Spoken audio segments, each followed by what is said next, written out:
கிடையாது, தீர்வு இல்லை. இந்த தீர்வு இல்லைன்றதான் நம்மளுக்கு எப்படி கொடுத்திருப்பாங்கன்னா, யாதொரு தீர்வும் பெற்றிருக்கவில்லை, யாதொரு தீர்வும் பெறவில்லை. ஒண்ணு இந்த வார்த்தை கொடுத்திருப்பாங்க, இல்லைன்னா தீர்வு இல்லைன்ற வார்த்தை கொடுத்திருப்பாங்க. சரியா? யாதொரு தீர்வும் பெற்றிருக்கவில்லை அல்லது யாதொரு தீர்வும் பெறவில்லை, எது வேணாலும் நம்ம எழுதிக்கலாம். So row of A comma பியும் ரோ ஆஃப் ஏவும் நம்மளுக்கு நாட் ஈக்குவல்னாவே என்ன கிடையாது, தீர்வு கிடையாது. இப்ப இந்த கண்டிஷன் போடுவோம். லாம்டா வந்து நாட் ஈக்குவல் டு 3, மியூ வந்து ஈக்குவல் டு 10. அப்ப இங்க லாம்டாவுக்கு உதாரணத்துக்கு என்ன கொடுத்துக்கலாம், நம்ம 1 கொடுத்துக்கலாம்னு வச்சுக்கோங்க.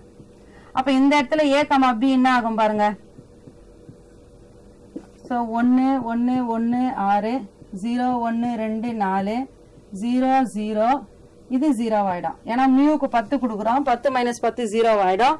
இங்க லாம்டாக்கு 1 கொடுக்குறோம், அப்போ 1 மைனஸ் 2 என்ன, 1 மைனஸ் 3 என்ன ஆகும், நம்மளுக்கு மைனஸ் 2 வந்துடும்.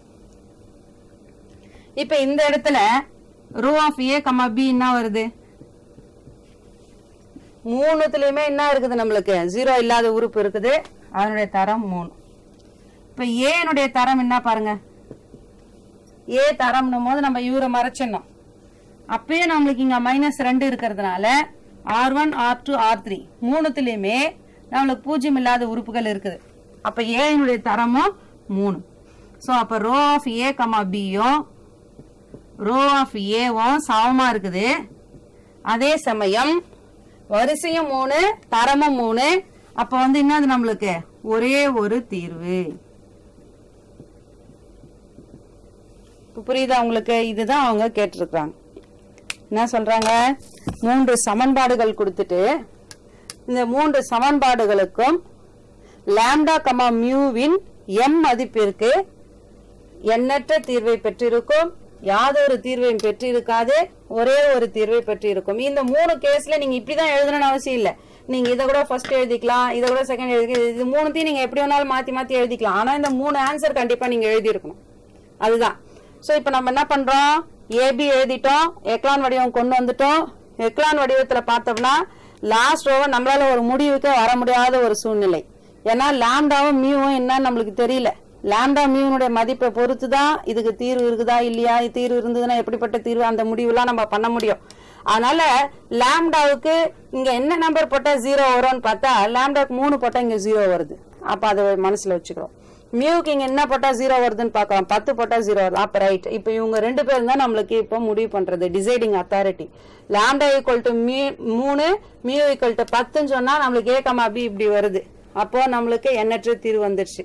லாம்டாவுக்கு மட்டும் 3 போட்டோம், மியூக்கு 10 தவிர எந்த நம்பர் வேணாலும் போடலாம். நான் இங்க 1 போட்டுக்கிறேன், நீங்க 1 தான் போட்டு பார்க்கணும்னு அவசியம் இல்ல. 10 தவிர மைனஸ் இன்ஃபினிட்டி இருந்து பிளஸ் இன்ஃபினிட்டி வரைக்கும் எந்த நம்பர் வேணாலும் நீங்க போட்டு செக் பண்ணிக்கலாம். ஆனா ஒரே கண்டிஷன் 10 மட்டும் போடக்கூடாது, அவ்வளவுதான். சோ அப்படி போடாம பாத்தீங்கன்னா ஏ பி மதிப்பு ரேங்க் ரெண்டுமே வேற வேற வருது. Not equal. நாட் ஈக்குவல்னாவே எந்த ஒரு தீர்வும் கிடையாது, தீர்வே இல்லை. அடுத்தது லாம்டா மட்டும் நாட் ஈக்குவல் வச்சுக்கிறோம், இங்க மியூக்கு மட்டும் 10 போட்டுக்கிறோம். அப்படி போட்டோம்னா ரெண்டுத்துக்குமே தரம் சமமா வருது, வரிசையும் தரமும் வேற சமமா இருக்குது. அதனால இதுக்கு எப்படிப்பட்ட தீர்வு, ஒரே ஒரு தீர்வு அப்படின்னு சொல்லிட்டு நம்ம சொல்றோம். சோ இந்த எடுத்துக்காட்டு 26ஓட நாம வந்து இந்த ஃபர்ஸ்ட் சாப்டரை வந்து நம்ம நிறைவு செய்யறோம். ஆக மொத்தம் இந்த முதல் சாப்டர்ல நம்மளுக்கு ஒரு 10 மதிப்பெண் வினா, 2 6 மதிப்பெண் வினா, 4 1 மதிப்பெண் வினாக்கள் நம்மளுக்கு கேட்கப்படுகிறது. இதுல இருந்து இந்த 3 மெத்தட் தான், இன்வெர்ஸ் மெத்தட், அப்புறம் டிட்டர்மினன்ட் மெத்தட் அணிக்கோவை முறை, 3வது ரேங்க் மெத்தட் தரமுறை. இந்த 3 முறையிலிருந்து ஏதாவது ஒரு 10 மார்க் கேள்வியில் வரும். அப்படி இல்லைன்னா இப்படி லாம்டானுடைய மியூனுடைய மதிப்பை வச்சு வர மாதிரி, இல்லைன்னா பயிற்சி கணக்குல கே வச்சு ஒரு கணக்கு இருக்கு, லாம்டா மட்டும் வச்சு கணக்கு இருக்கு. இந்த மாதிரியான கணக்குகள்ல இருந்து எதனா ஒரு 10 மார்க்ல நம்மளுக்கு கேட்கலாம். சோ ஆக நீங்க எல்லாருமே அணிக்கோவை முறை, அணிகள் மற்றும் அணிக்கோவைகளின் பயன்பாடுகள் வந்து ரொம்ப ரொம்ப எளிமையான ஒரு பகுதி, கஷ்டம் சொல்ல ஒதுக்கிடாதீங்க. நல்லா ப்ரிப்பேர் பண்ணுங்க, எக்ஸாம்ல நல்ல மார்க் வாங்குங்க. All the best. நன்றி.